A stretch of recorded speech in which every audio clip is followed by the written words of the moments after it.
Hello, welcome to Kenty Primetime. Paul Kent here again this week, and we've got a bit newsy this week. So Johnny Life's obviously joining me, and one of the men of the moment in rugby league. Not for anything he's particularly happy about, but Victor Radley, mate, thank you for coming in.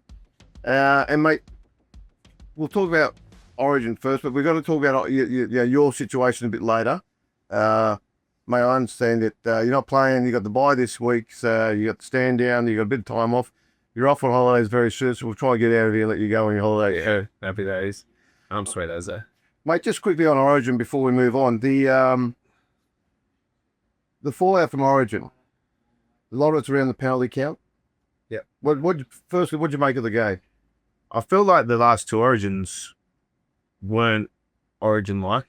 Yeah. In regards to penalties, stoppage in play, kind of even just some football, like on last night, New South Wales kicked it out on a full on their first jar of the sixth. Yeah. And then Munster, 7 tackle set. Yeah. You don't often see starts of games like that in Origin. And I did mention last night, I said, why is there so many penalties in 6 against? You just, in previous years, you watch Origin and you just think, oh, it's just the live ball back to forth. Yeah. Letting the players sort it out is kind of what you kind of get excited for in those games. And I did notice it last night. I mentioned it to my friend who I was watching it with. I just said, oh, what's still with the ref? What's the penalties? I'm not sure what it was about. Like, what a cracking game of football, but didn't really, well, obviously it hurt us. I was in the end, I was riding up home, but it still was a good spectacle last night. But yeah, I was a bit skeptical for the ref blowing the whistle too many times. Yeah, Victor, honestly, the first game, the penalty count was 8-0. I think it was 9-0 at one stage. Second game, it was 8-0 last night. This 6 against, we can't challenge. There's no charge, which is, I just don't know. There's no breaking play to even break it down and have a look at it and say, was the referee right? Is this third game going to be, let's level playing field? I don't know. What do you think? I think it has to be now. It's got to be, well. This is what the league want, don't they? It's 1-1 now, see? Oh, you guys talking about it, everyone talking about it and not saying they don't like it. Exactly right. I think the NRL have done well. They listen to what people want and then they will know that the third game needs to be local. Yeah. Well, Collins got to get a pull through. You're not going to. He's got to get the penalty count was 8-0 in the first half. Yes. I understand the high tackles. Like, there was a couple there which are probably stupid, like the one of Bob Toy on the tap. A couple of those ones you think, you know what, that's a penalty. He come on the tap, ran straight at him, smacked him in the head. But it's the 6 against where I feel like they can throw them a lot easier just because, like we spoke about. Because no one can stop and have a look at it. So with a penalty, there's generally time to go and have a look at it. And the broadcasters have enough time as you're lining up to take the kick for goal or you're lining up to kick to the sideline. They just have a look at it again. Yeah, that's a penalty. He's hitting high, whatever. 6 against, there's just no investigation into it. There's just, okay, move on. And most people are like, what's that for? And then you have fear for the game, I think, in that respect. It's just becoming a bit like rugby where people go, what's that for? There was one point in that game, I think there might have been 3 or 4 in a row. Maybe that's why the tally count was so big on I think New South Wales were defending on the goal line, and I think there might have been 3 or 4 6 against in a row there. That's probably what blew it out a bit, because 8-0 does sound pretty lopsided, but a short little period there was a few of them, but still, on the goal line especially, they do throw them. The problem for the game is in the first game, I think it was 6-0 the penalties in the first game, Johnny, to New South Wales. Yeah.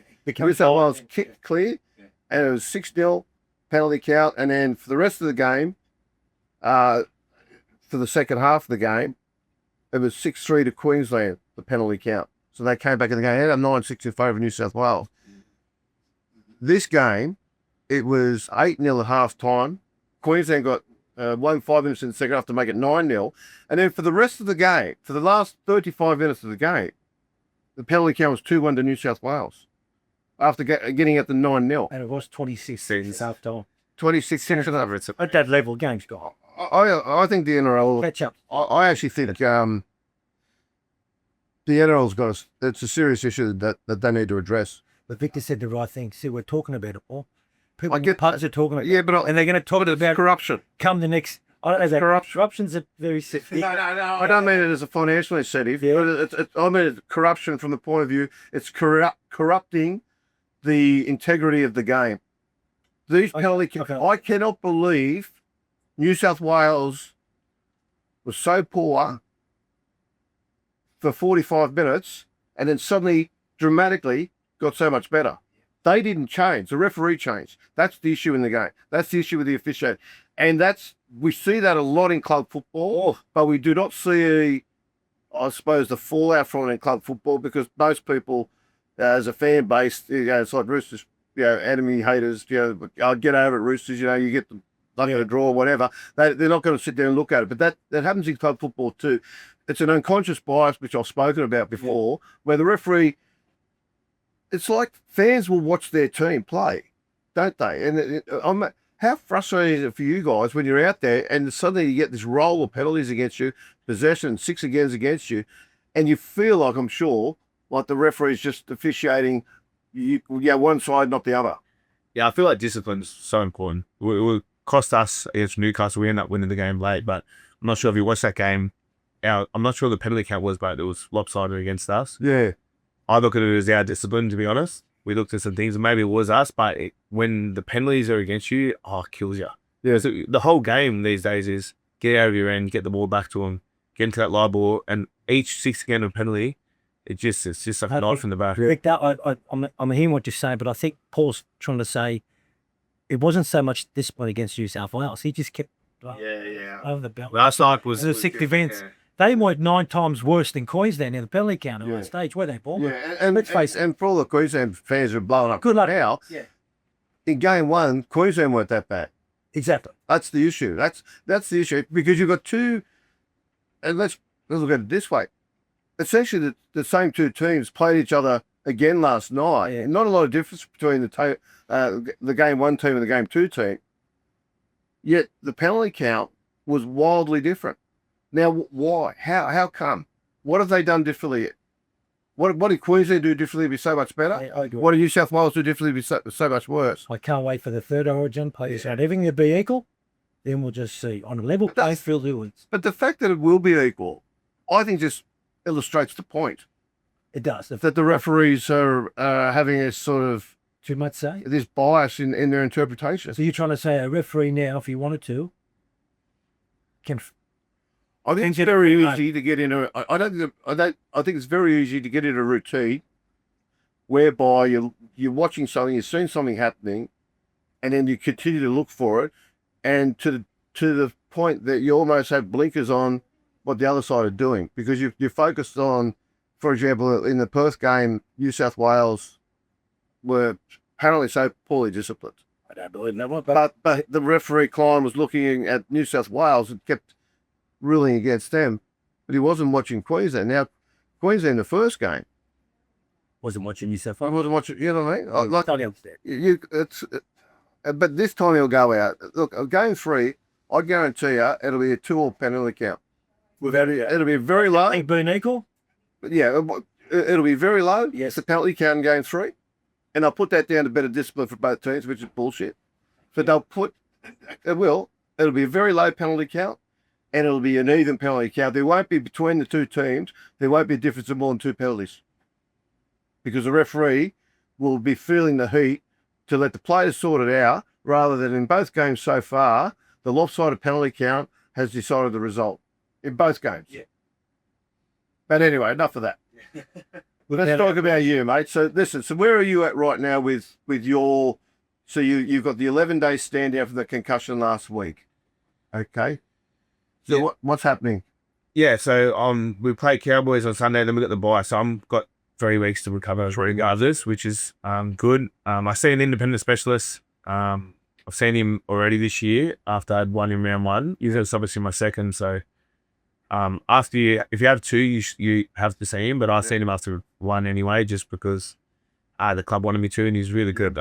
Dr. Levi, or Professor Levi, I think it is. I'm not doing how to say it, but yeah, so at the moment, I'm just going through that. You do the protocols, but I feel completely fine. So at this point, it's just about being as healthy as I can, and that's all I'm thinking about doing. And then in regards to future and not getting more of them, I feel like it's a lot to do with how healthy I am, how fit I am, and how my legs are holding up. Because this year, other than round one, which was really unlucky. Some of the little knocks I've had, which only round one was a proper concussion. The other ones have just kind of been knocks, and where I get a bit dizzy. But all of them came under fatigue, and when my legs haven't been my best, and I'm kind of reaching and diving for in tackles or going low, being kind of not lazy, but just might be an easy tackle for you at that point, and that's when I'm getting them. So that's what I'm working on kind of over the next 3 blockers, getting healthy, fit as I can, and making sure I've got my legs about me. Yeah, for the back end, I've got 10 games, I think it is, leading into the final series, and making sure I'm as fit as I can for the rest of the season is what's going to stop it more. So what I want to do, if you don't mind, I want to sit down and just sort of, firstly, I want to break it down just to explain to us, because all this concussion stuff, I don't want to make this podcast of the concussion podcast any fair, because of the name to it. Well, yeah, definitely. We had spoken about it quite a bit though, with past players and whatnot, and just about how it all shapes up, because John's an ex-player. We've had ex-players here as well, who they believe are feeling the ramifications of a career playing rugby league with concussions, okay? So, but first I want you to just take us into your situation whereby you get knocked out on the weekend, right? Let's just relive what happened when you got knocked out, okay? So do you remember, like, what's your first memory after that, of that? You remember dressing room? Are you still on the field? No. So I've probably only had 2 in my career where I've kind of been a bit, didn't know where I was. I've been in the sheds. Other than round one, because round one was really unlucky. It was at the start of the game. I kind of dived, chasing someone back, and Teddy got me coming this way. That one, I kind of was a bit out of it. I remember I knew where I was and stuff, but I was a little bit unsure. Dazed, But the rest of them, so I spoke to Chris Levi yesterday. When I got hit on the weekend, I got sparked. You only get that bit of deja vu. You think you've been there before. Kind of dizziness. Do you know what that is? That deja vu? Do you know what that is? Yeah, the neurons in your brain travel like they're little electrical impulses. Keep it simple, Paul. Yeah, you're not right there. I know. But what that, everybody, when you hit your head, the amount of times you hit your head, and you go, I've played this game before. Yeah. You know that feeling? Yeah. Yeah. Or, I've played this. What that is the electric impulse as it travels around your brain. When they get that concussion, it jolts back, so it goes back over the bit you've just experienced. Yeah. And that's why you remember. You actually are remembering what you've just been through. Yeah. That's why you had this feeling like I've played this game before, because it jolts back. The electric impulse jolts back up to sort of the channel. That makes sense. Yeah. But I thought I jumped up before. Yeah, but then you do. Sometimes you think, oh yeah. Yeah, but I know exactly where I was in all of them. I kind of looked up, seen Siwa kind of get the ball. Yeah. You did that kick, got the ball back, and then I kind of just hopped on my hands and knees. Just I took a breath just for a second, then got up, and then went straight up to Steph, and I just kind of said to Steph straight away, I said, "Oh mate, I think I need to go for a HIA." It wasn't too bad. Who's Steph? Physio, who was on the field. Yeah. I knew exactly where I was. There was 5 minutes to go. I was pretty fatigued, and I knew he was going to make me stand there and do these little tests. Yeah. The independent doctor's going to look at it. I laid down for a sec. I kind of understand. Yeah, the minute you started getting up, you were gone. I understand the rules, so I just said to him straight away, mate, let's just get me off. If you're beat around the bush here, wait for the doctor to stop the game. Yeah. And he said, yep, sweet. So I went off in to see the doc. Passed the test, no dramas. I knew exactly where I was. I knew exactly what I needed to do. So they take you into the dressing room. Okay, so take us through the test in the dressing room. So you went through a test. Yeah, so just talk through step by step what you actually have to do, if you don't mind. All right, well, so they will give you 10 words. Yep. So for instance, if I gave you 10 words down, you repeat them back to me. I'll give it to you 3 times. You repeat those 10 words. 10 at once. All 10 at once. So I'll give you 10 words. Say jacket, honey, bubble, whatever they are. Yeah. You repeat them back to me 3 times, and then we'll do a test over about 10 minutes, which is kind of just some stuff like this. Yep. Stand on one leg, months, the years backwards, numbers backwards. So I'll give you 4, 6, 8, give it to me backwards. And then we go 4, 6, 8, 9, give it to me backwards. But they change every time. Yeah. But pretty much the test in the middle is kind of Like if you can cuss, you can tell because you got to stand on one leg with your eyes shut, and when you can cuss, you balance your thought. Yeah. So the middle test, unless you're Cat 1, it's pretty easy. But then at the end of it all, so 10 minutes later, they'll say, "Oh, give me those 10 words that was mentioned at the start." Yeah. And that's the one when, if you are in a bit of a bad way, it's difficult to get. Do you have to name all 10? Well, you have a baseline. I can't remember this. Honey was one of the words you gave me. I can't remember the That's what I mean. Like honey was sorry, you have a baseline. Yeah. But in the baseline, you can get all 10 words. And if you know it's coming, for instance, like I've just explained to you the test. So when at the start, really think, all right, I've got these words. Because I remember the first time I done the test, I just repeated the words back to him and said, "Oh, beauty, got them." Yeah. And then it come back to me at the end. He said, "What were those 10 words?" And I didn't think about remembering them. Yeah. So they were gone. Yeah. But if you know it's coming, you can kind of, as I'm repeating the words back to you, I'll say, "All right, honey, bubble," just making sure you're picking them in. Yeah. But if you are, it is a pretty tough test that if you are in a bad way, you're not going to pass it. And the doctor's going to pick up on it. So what level though? Okay, so yeah, and I would say most people aren't concussed. You give them 10 words to remember, and then sit there and ask them to go through a series of exercises, Right. and then come back those 10 words. Most people won't remember the 10 words, but what's the threshold of passing the test and failing the test? Is there? It's off your baseline, but to be honest, I think the biggest thing with concussion is your relationship with the physio and the doctor. Right. That's everything to me. Like on the weekend, I passed the test. I came in, I knew I passed the test, but Steph come in, seen the doctor because it was at half time, and said, "Mate, I've known Victor since she was here at the start." He had a look in his eye, which I haven't seen on some other occasions. Right. Just how I behaved with Dr. Matt.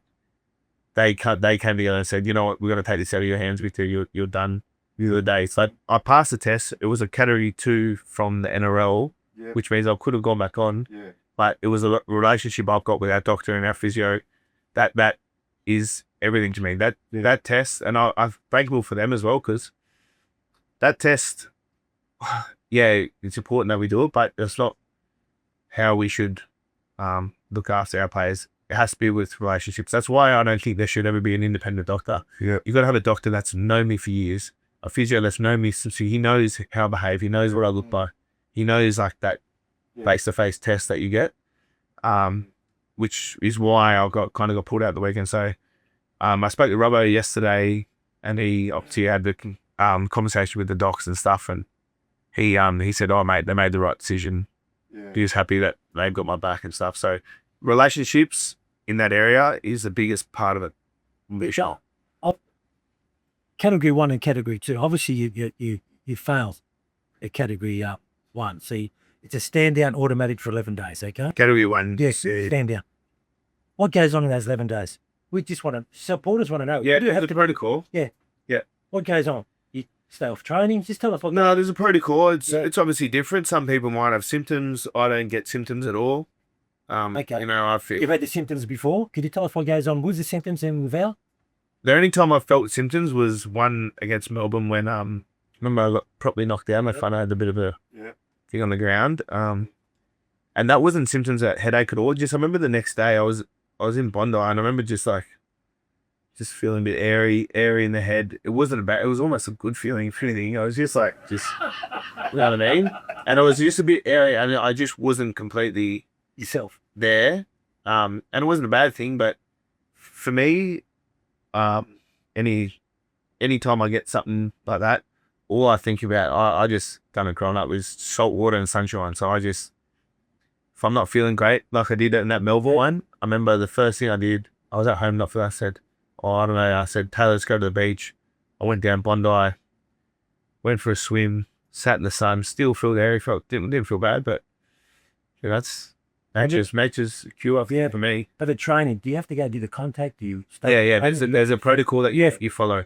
So, for instance, yesterday you just do a flush on a watt bike, which is easy. It's just 20 minutes. Yeah. What bike? Like just a pedal bike you have in the gym, which is nothing easy. Barely get your heart rate up. Just start something off, and then I think the next step is kind of like a bit of a pressure test with like weight. So I might put like 80 kilos on a bench press and kind of press it. Just make sure that's because that can bring out headaches if you're Pressure. the blood pressure, the hard training, things like that. If you go back and depending on the severity of the concussion, it can bring a headache out in you or other side effects in you when you start to raise your blood pressure. Yeah. So you just go through those steps. Once you pass them, I say, I feel completely fine. All right, the next day we might do the next one, and then it's not until 2 weeks after you actually do any contact. Okay, it's good then. No, I'm not resting a week after. If I'm not, in my eyes, I'd play if I was wrestling on a train. So you've had you don't get side effects. Only one in the concussions you've had. It's only one. Yeah, touch wood. That wasn't I never had headaches. It was just, I was just a bit airy, but I got knocked out of that one, probably out to sleep.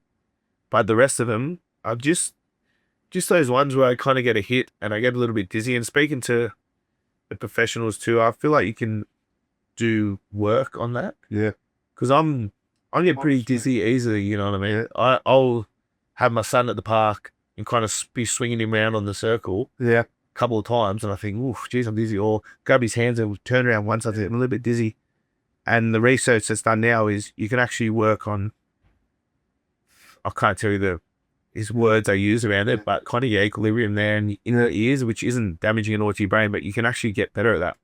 Yeah. So probably something I need to work on a bit. I get dizzy easy, but they're just little sparks, and within 20 seconds I feel completely fine. Well, they reckon Muhammad Ali used to let his sparring partners, like he used to let them have a proper shot at it, and he'd get in that semi-dazed kind of spot, and he practiced that.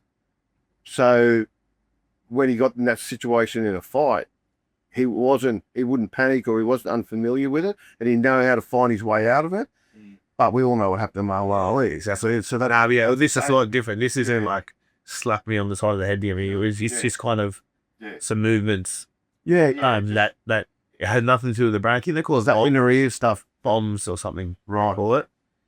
But yeah, I haven't done too much of it, but I feel like some improvement there in this space. What you've seen in the reaction of your teammates and probably whether you've seen blokes you've played against, how much it varies after a concussion? Oh, yeah. I imagine you must have quite a variety of reactions to it. Oh, for sure. Everyone's different. There's no, and I don't think, from what I understand, it's like, I don't get any symptoms. Yeah. It doesn't mean I don't have a concussion. Yeah. Some people might get a little knock and they've got a headache for a week or something. Yeah. It's just such a grey area in the space. So it's just about relationships is what I think it's about. It's about, knowing your doctor, knowing your physio, and they know you, they support me. Yeah. And then because it's just such a fluid area, but yeah, it's completely different. Yeah. Someone will, I don't want to name names, but I know someone who would be at home in his room for 3 weeks. Yeah. You know what I mean? Yeah. Yeah. And someone who, like me, who just goes, got sunshine, salt water, and that is everything for me. I've got to say, you are the forefront when it comes to concussion, no doubt. I mean, but I want to. That's a painful, so I do want to ask you: would you like to see any changes? What changes could you believe? Yeah, they're doing so much. Like, just protect the thing about even maybe 10 years ago, like the difference till now, no doubt, is massive. But I don't think I could do more. Okay. I don't think, not me, but I don't think the club or the doctors could do more to. The only thing that I need to do is sort myself out, so I stop getting. What about a longer recovery? Because the thing that's been brought up with you, what was it, 7 concussions in 4 seasons now? 4 years, is that right? He's at 30. He's there. I've only had 3 because it is a bit of a grey. I only had 3 where I've actually. The rest times I think you failed your test, is that right? Yeah. Well, I sounds a bit right. I'm not kidding. I'm not putting him on the whiteboard. No way. No, I think it got brought up the other day after the Newcastle game. There was just your 7th in 4 years, which failing HIA as opposed to you saying you've not. Yeah. Okay, so yeah, but the thing that, yeah, certainly I know about with the boxing industry. Fighters can come in and have a jaw like a cement block, and you can whack away at it. They don't get knocked out, and they're known for their chins and all the rest of it in the fight gate. But generally, when that first concussion occurs, the second one comes a little bit easier.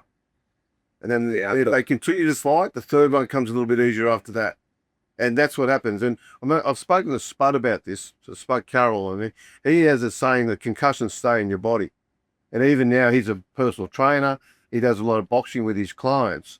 And he will sit there and, every now and then if he gets tagged, even by a bloke to cover the fight, he feels little shudders through his body because he says they stay in your body. Have you found with your ones that the collision or the impact is not as severe? It takes less of a collision for me to get a bar. I think maybe there's a little bit there, for sure. Because I remember when I was younger, I think when I was younger, I got them just as often, but no one really looked, when the microscope's on me, if I get one, everyone knows about it. But years ago, I'll get them and no one really second guess it. So I think so. I think there might be a little bit there where, maybe there can be some work on that. They're coming a tiny bit easier. I'd like to say they're not, but maybe, Because one of the things too, and there's so little we know about how to treat this injury. I've said this countless times. You break an arm, we know how long it takes you to bone to heal. Brains are very different. And it's just such a difficult one because my mum kind of speaks to me about it, but not in. She's a bit wary. She doesn't want to have. She knows I'm getting having from doctors and everything, so she kind of stays away a bit. But she spoke to me that day, and her mother now she's got dementia. She has living up near my uncle's house in a home. Never would have got a hit in the head in her life. She's never felt a concussion test. I don't flow through. My pop, he's in Port Macquarie, played footy his whole life. Yeah. Mum said he was a horrible bastard, would fight, knocked out his whole life. Drained piss, like you would not believe. And I went and met him up at Nambucca when I was up there not long ago. It's almost 90s, but he had 2 hip replacements, had a fall down his garage, down his driveway, and he's there, his head's fine. So it's a real difficult one where, yes, maybe, it's not ideal, I don't want to get him. But there's also stuff that goes on with people that never get hit in the head, that kind of stuff. So that's the unknown, isn't it? That's what we're sort of shadow boxing in the dark a little bit here, aren't we? Because there's so much we don't know. And everyone's trying to bring in sort of best practice policies. And the Chris Levi, who I think does a lot of plays now, he's good. Yeah, he's really good. So you might really tell us more about what does he have concerns for you? To be honest, I've got a meeting with him I think tomorrow, but no, he doesn't. No.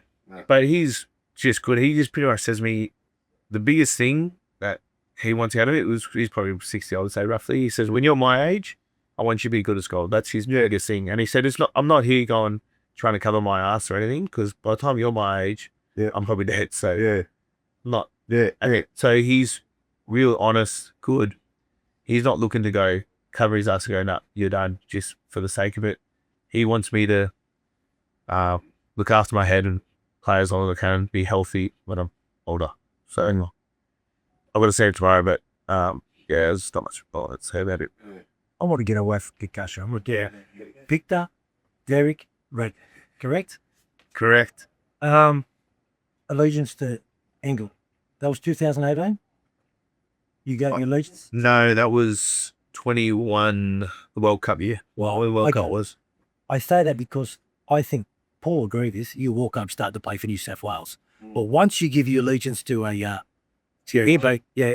tell you what, exactly, you can't go back and play Origin. How did Dad feel about that? Did you? He never pushed me to play for England. No. I think, to be honest, he would have been as proud, if not. This would have shocked everyone. Proud. It's just how he play Origin. It wasn't like he was like, oh, I love you to play for England, son. It was just a gut feeling that I had. And when you told him, what was He's not that emotional, my dad. I'm not it's sure. not emotional? Nah, not at all. Jeez, he gave me one hug in my life, and it was after the grand final. Really, he was absolutely plastered. Yeah, but no, he was. But I knew he was proud. You know, he came over to England for the World Cup. The first game he watched was in Sheffield, where he's from. It was actually Yeah. Sheffield United's home ground. What's the stadium there? God, I forget. Anyway, he's a Sheffield Wednesday fan. Oh, okay. So we want to watch us play there. He said he did a shit on the floor in the change rooms for the Sheffield United. So he was. I knew he was proud. He had a big crew. There was like 20 of them that went to each game. Yeah, because it was a surprise to everyone, honestly. Because Yeah. you would walk up, start to play Origin. Everyone knew that. You live in Sydney. But to go and actually play for England, what a surprise everybody. I just had like a gut feeling that I wanted to do it. And then I got, actually, I think Freddie brought me into Origin camp. What? Right. He's a legend for doing that as like 19th man. And I thought that would make the decision for me. And it just when I finished, I still had that gut feel. I said, oh, that's like, let's go me gut.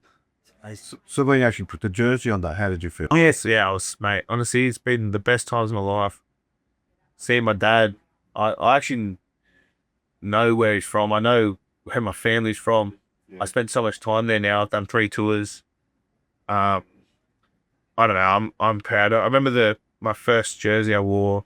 It was against Samoa at Newcastle, and I got it framed and then went to the Workingmen's Club where Derek, my grandfather, used to drink every day. Yeah. And I was speaking to one of my mates, and they, in the Workingmen's Club there, they had the local football side, and they said Derek went to every game, away, home, and they still say that still today they cheers to Derek in the pub. Oh, really? Because he was just their biggest, like, he went to every game. And they said him and my dad's mate, John Boy's dad, sat in this spot behind the table with Drake every day. So we hung the jersey above there. So that was good. That was special for me. Yeah. And then just get to know just where he's from and more about my grandfather was good. Like I said, my dad's not emotional or anything, but he would have been proud. Yeah. She's coming over this year. Touch wood, I get to play for England again in the Ashes tour because he's already got his ticket. So whether I'm playing or not, he's going. Yeah, good. The whole story around now with the Origin eligibility and Tier 1 nations and all that, and the NRL are considering just opening the rules of letting Tier 1 nations play Origin. How do you feel about that? I think I'm not crossing my fingers thinking they're going to do it because it's been talked about for a few years now, but I made the decision knowing I couldn't, so I don't want to act like I'm the victim or saying, oh, you do it, you know, like I made the decision, the rules are the rules, like I'm not looking for them to get changed, but if they did get changed, you know, there's a good chance probably won't get picked anyway by the time they get changed, so it might make a difference for me, but it would be cool to get the chance to maybe be in that arena again, especially as much as I love playing for England and stuff, I do love this Wales. I love watching them last night. I was riding them home to death. And to get the chance to do that would be cool, but I'm not crossing my fingers over for it. Do you think Origin gets better if you allow English players and Kiwi players and all that to play Origin as well? Yeah, do I think it's better? Yeah, do you think it's got to make the series and the spectacle of Origin? I don't think it makes the spectacle of Origin better. I think it makes the international spectacle maybe better. In what way? It just allows maybe more players to play for different heritages, and maybe a World Cup will be stronger across the board. Because you see how strong Samoa is, Tonga is. Yeah. These teams, they've got all the Origin stars in their sides. Yeah. If they weren't allowed to, how strong are they? Yeah. So I don't think Origin needs any help. Origin's Origin. I don't think that's going to get any better. That's the pinnacle of our game, really. But the international game, I think, will improve. Yeah, it's an interesting one. I don't know whether I agree with them like allowing the do. I think yeah, that's what I said. I'm not looking for it to get changed. I made my decision with the rules, so I don't want to see that. Yeah. Ryan Wolf. Well, they're just trying to go. Yeah, the danger of doing that, changing that rule, allowing Tier 1 nations to be eligible for Origin, is that you turn Origin into essentially an all-star game. Yeah. Like, you wouldn't used to have to like live in New South Wales or play junior football in New South Wales before you were 13. Well, that's all I could do. Well, at the moment, see, this is what people sort of the point that many are missing. The NRL has told the International League that they're considering doing that. Okay, and just opening it up for everyone, essentially Origin. If you're playing the competition, you can play Origin. That's what they're considering.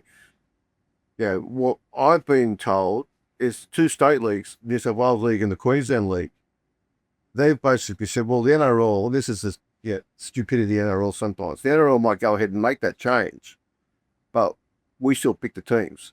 So it looks like these 2 state leagues will resist, even if they do bring in that change, which for the life of me, I don't know why they would do it.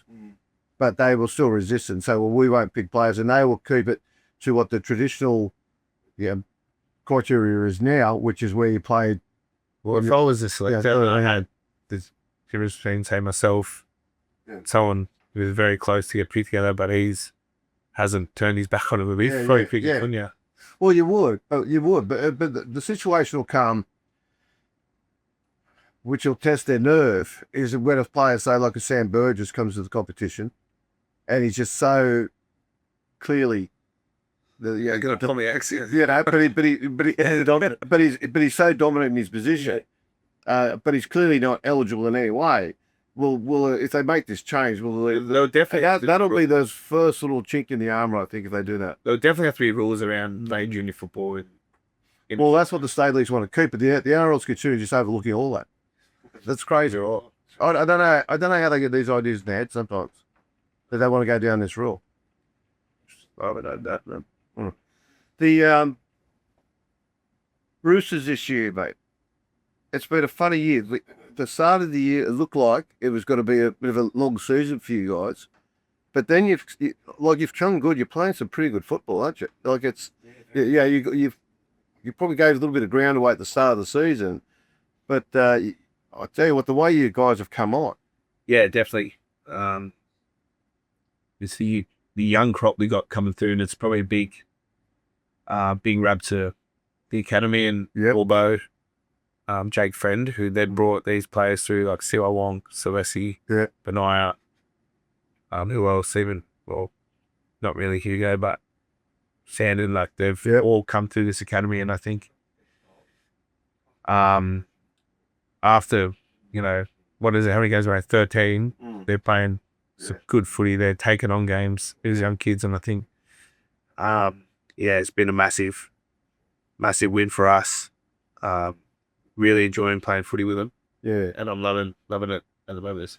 What does it change? Look, if I know Robbo, I know what would have happened this year is he would have sat down and had a look at his squad and probably thought, without saying it to you guys, that you probably are a little bit, I dare say, skinny, okay, in a couple of areas. And he would have said to himself, you know what, I've just got to go and coach hell out of these guys. He would have poured a lot of work into certain players in particular. Yeah, less so you, to be fair, but like the young Haas and Sandon and those sorts of guys, and really and really sort of worked hard to bring him up to speed. Did you notice anything happening? How's he been this year with you? He's been so good. He's like, it's been almost easy this year. I feel like, kind of the pressure's off. Yeah, he's had so much energy. He's been intense and focused on how we want to play, but he's also been relaxed and like letting everyone feel comfortable. And I feel like it's the most connected group we've had. I feel like these young blokes feel like it's their team, which it is, And I feel like the departure in a lot of the older blokes, it kind of feels like, hey, this is our team. Not that it didn't years before, but these young kids, it's their team. So I feel like, it's like I said, it's probably been the most enjoyable season I've had so far, and we're only halfway through it, and we already just come into the 8 for the first time. Yeah. So we're not looking to stop yet. I feel like still a lot of growth, and win more games than we lose, and we're going to be in a good spot. Yeah, it looks. Well, you see a lot of upside in the team. Yeah, for sure. See, Celessi is try the weekend. Yeah. He's a freak. Well, maybe you got a few of those then. Yeah. Especially after that first game, Paul England wrote him off. Well, when he got pumped by Broncos, that was it. You and I wrote him off, Paul. Yeah. They're going to have a long season. But this competition, as you can see, outside the 4, it's very condensed. Yeah. Anyway, I didn't come from a flogging final week. and put a flogging on. Well, 3 weeks ago, Penrith were on the last. Now they're in the 8. Now they're in the 8. This is what the league want. The league, it's beautiful. It's great competition. Cannot that? It's refreshing. It's refreshing. 6-8 Penrith win. But just like how does he foster that within the club? Like, take us into like what happens inside the Roosters walls and how the coach brings these kids in, gets them feeling welcome, and essentially, as we said, like the work you guys were doing at the start of the season was everyone thought it's going to be one of those rebuild years for the Roosters, but he's sort of proving the line that already. Yeah, it's just like I said. I feel like these young kids have trained like a first grade side for 3 or 4 years, and then they've came in. And when you first come into a first grade team, you're kind of not certain about the drills, and sometimes you're overthinking just simple drills because you haven't done it before. Like, I feel like they just come in and they knew every drill. They knew the Rooster style of play. They knew the principles and how we want to play. And then all I think Robbo's driven is just energy, and these kids are so fit, fast and strong, and just their energy and like their fitness and everything is just their biggest strength, I feel like. Like Blake Steep. So I see Benaya's line speed, everyone, they're just going after teams, and I feel like it's because of Orbo and stuff, what they've drummed into it from a young age. I feel like Penrith were kind of the pioneers, I guess, at that with the Phil Goods Academy or whatever. And that team who I was first in under 18s and then 20s went on to win 4-8. Yeah. The Robbo talks a lot about Roosters football. Okay, and you just spoke without saying that. You spoke then about about your principles and things like that. What is that? I won't go too in depth around the actual principles, but It's secret. not really. It's the same as everyone else. You want to get out of your own end. Yeah. And then in defense, it's the same as every side. People say it in different ways. You want to get out of your own end.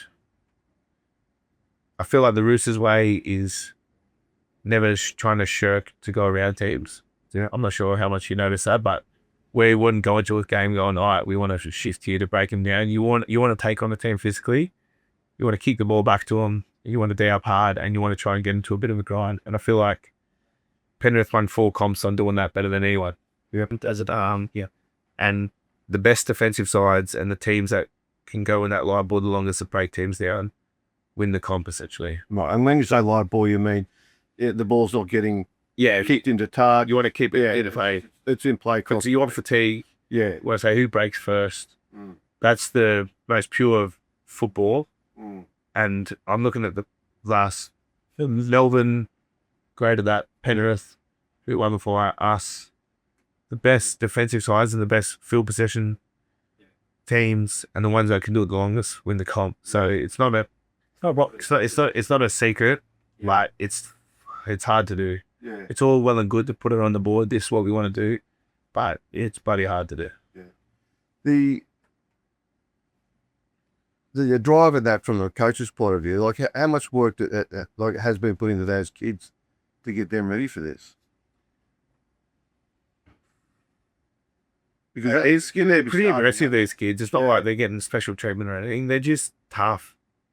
They've obviously recruited well from a real young age, and they've got them in that academy where, like I spoke about, Orbo drummed this into from a young age, and you just got to be tough, and these kids are tough. And I don't think, that's Robbo's doing, making them tough. They're just recruited tough kids. Yeah, it's good, Yeah. That's not even coaching manual, Paul.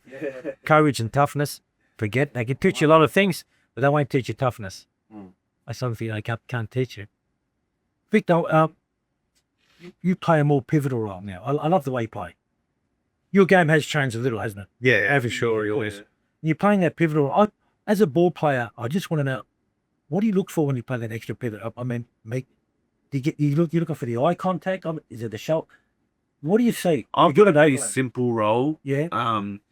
In yardage, I feel like I want to try and get our forwards kind of connected And then all we're looking for is kind of power, quick play the balls, and then your numbers, your third week, where you Tell me the numbers. Yeah, tell me the numbers. Or if the play the ball is in the middle of the field and there's often 3 blokes in the tackle, you want to try and leave one on the ground or make sure one doesn't get back. And then you need to have both sides of the ruck ready to go and attack the side that the third man's gone back to. Essentially, that's what yardage football is just be powerful and then having eyes up at defenders and just looking for a little chink. And then moving further into good ball, my role again is pretty simple. You do it well. Like the only thing I kind of look for is same thing, numbers, and then the spacings of defenders.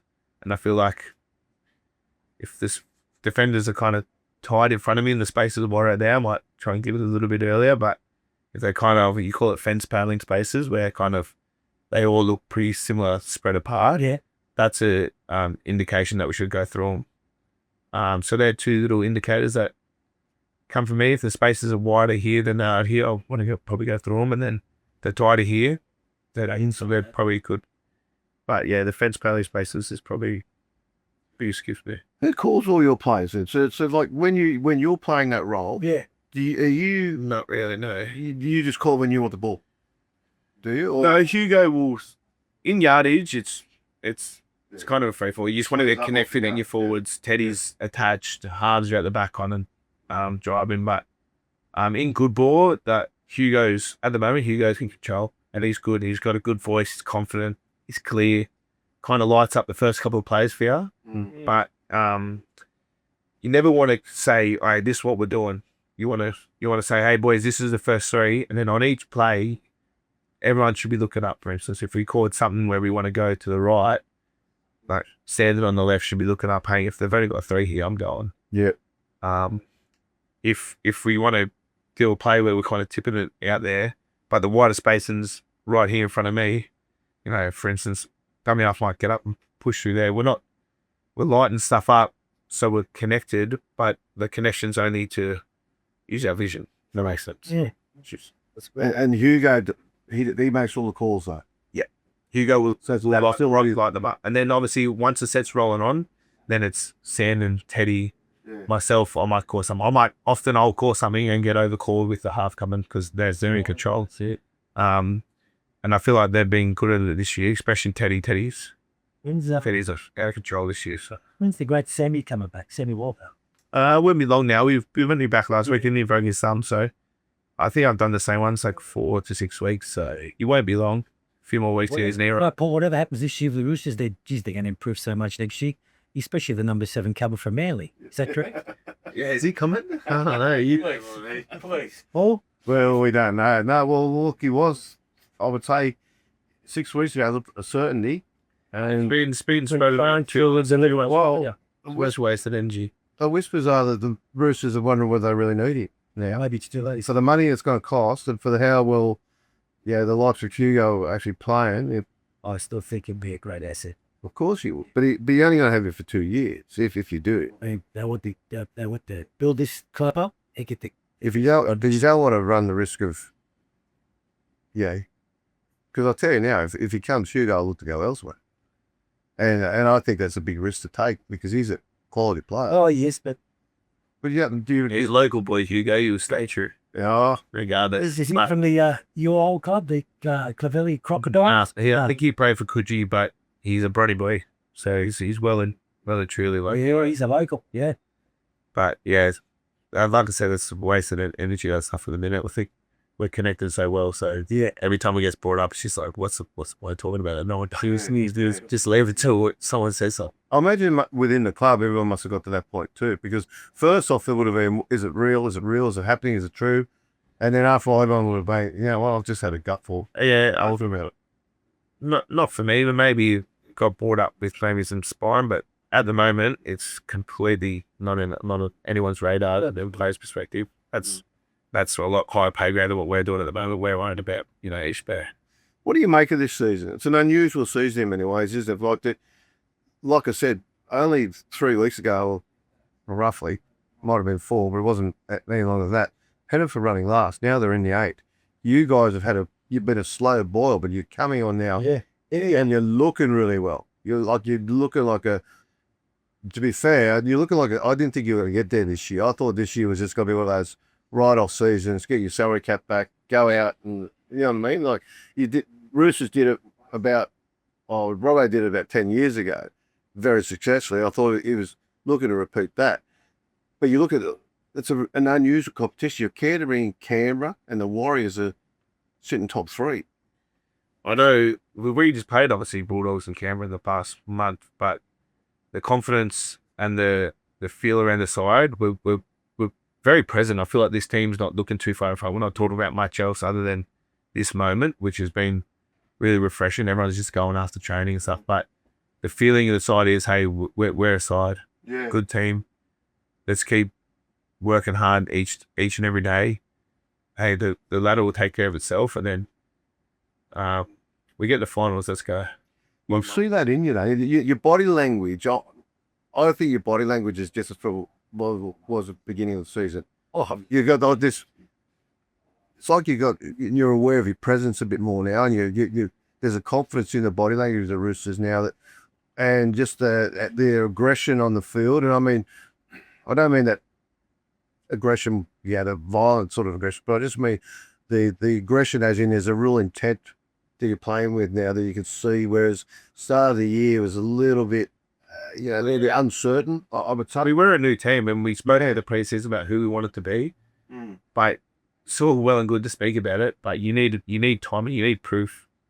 We know who we want to be, but you need proof, and it can't just be one game. You know what I mean? You got to prove it to each other over and over in heaps of different moments.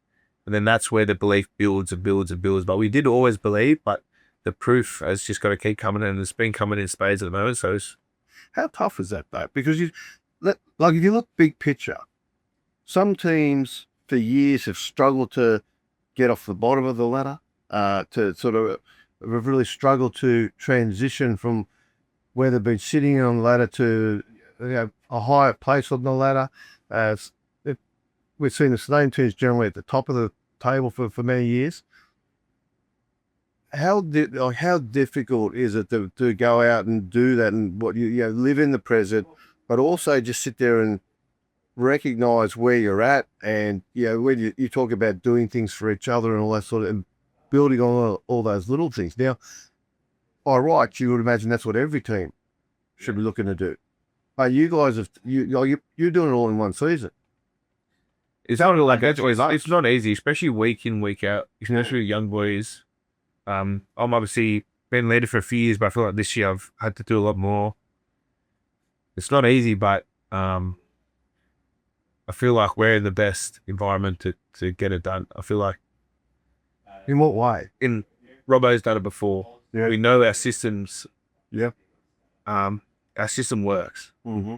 There's no doubt around the coaching staff. There's no doubt about the style of football that wins games. Yeah. And I feel like that helps. If I've only been at the Roosters, I've only been coached by Robbo, like we spoke about. But if there was a bit of doubt in, say, my mind going, I think maybe we should do it a different way. Yeah. That's where disconnection will come. But I feel like the environment at the club, and the style of play that we know wins, not that we've done it much in the past couple of seasons. Obviously, we've dominated in that area, but just the belief in what we want to do is really high, and then it's just going after and just proving it time and time again and building it between each other. And with each success, that confidence grows. Yeah, for sure. The belief gets stronger. And it's not even about games won. It's about periods in games, the sets in games, doing these things that we've spoken about doing, that, and then seeing it work. So, let's go. Yeah. It builds again. And it's not easy to do because, like I said, it's the toughest way to play. To win big games, you got to play tough, and that's what you got to do. So, but it's hard, but the proof's there. How do you keep fresh mentally and all that? Like, obviously, there's so much effort for you guys to go physically. But one of the hard things, and I think people don't fully appreciate this, one of the really difficult things about being good at what you do is having the mindset that you're going out to play footy and you just know it's got to be hard, Yeah. and you know how hard it's going to be, and you've got to get yourself into that situation or that frame of mind where you say, I know what I've got to do, and I'm going to go out and do it. But some days, I'm sure, and certainly with lesser athletes, there's some guys just say, mate, I'm not up for it today. Yeah, like there's that. Yeah, they wouldn't admit it to anyone, but some people would be in the back of their heads. And I would even suggest that some clubs, there are players who just don't quite get there some weeks because they're just not willing to pay that price. And it is an enormous act of discipline and I would say courage to go out every week and say, this is what I need to do to help us win, even though you know the cost is going to take on you personally. That's the leadership group, I think, pull over. They can identify some of those players that just not on. Yeah. And that's Yeah, definitely. That's a massive part of what I'm learning as a leader is picking up on little things where, maybe you need to, bring it with me, you on this one. Yeah. Stuff like that, but it's not easy. It's definitely not easy. the young But How do you gotta- get yourself off for it?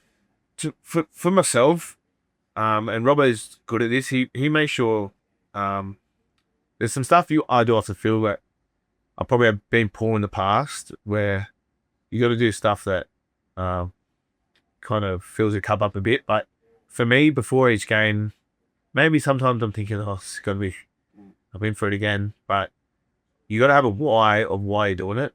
And everyone's why is different. A lot of people have family. A lot of people might be doing some other things. But for me, it's only ever been my teammates. Even now I've got a son. And it's not, I don't ever think about my son before I play. It's never that. I always just, from everything that's why I just look around and said, all right, these are the people I'm petrified to let down. Yeah. So for me, that's been the biggest. Don't get me wrong, I've had days where I probably haven't been physically up for it. Yeah. But the teammates has been everything for me. So I think people's why is really important. Yeah. Do you guys speak about that amongst each other, or Robbo ask you to go away and identify what that is? It gets brought up. Yeah, we do stuff for sure around our whys.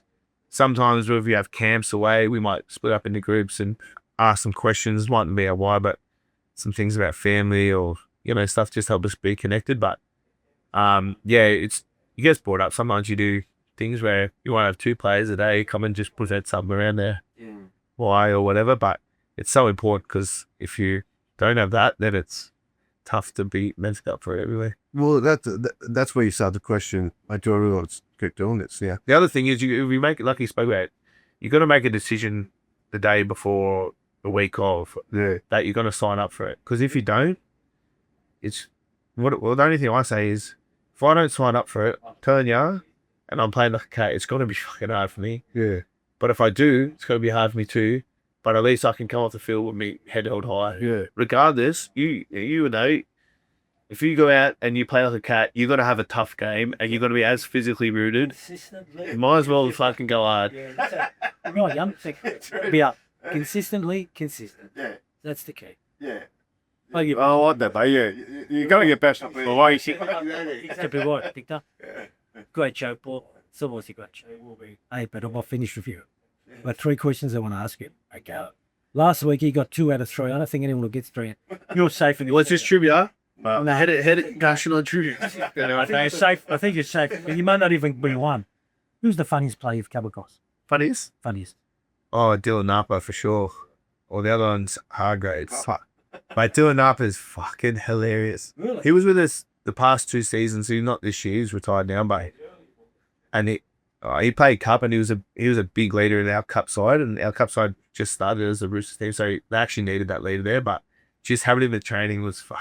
He's an old one. He's hilarious. He's an old one. Yeah. Funniest man I've ever met in my life. Not even player, just Like sort of funny, like he's just hilarious. Yeah. I can't even describe. He just has such a good sense of humor and is often laughing at himself, and I love that about someone. Yeah. Some stuff's great. Yeah. Who was the biggest pest, or still is? Biggest pest.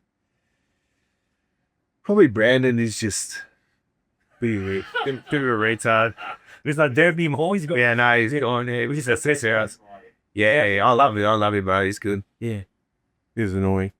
This one's my favourite one, and trust me, it doesn't concern you. Who's the who used to love the mirror or looking into the mirror? The pretty boy. Puts that gel in the hair and Connor Watson. Clothes, mate. Before the game, I remember I think Jazza said it to me last year. He's like, "Have a fucking look at this, mate. He's combing his hair in the mirror and with a comb before he's looking at that." Well, I got one better. We had Tim Bradshaw on a few weeks ago. When he made his debut, it was in his sock ball. He had a brush, Comb. a comb in his sock. He was on the bench. When he got the debut went on, when he got the call, he came with a comb. That's amazing. That is amazing. And Josh Mansour last week, he gave himself a big rap. Just to put was it a gel or just to put? Yeah, mate. He's very new. He's manscaping, old Josh. The sauce. Look at me. I'm can't polish a turd with me, so. You can roll and glitter that. Paul? Mate, thanks for coming on. I really appreciate it. And they see you're off. You got this weekend off. You got the bye. Then you'll be back full guns blazing after that, mate. So for all those answers with it.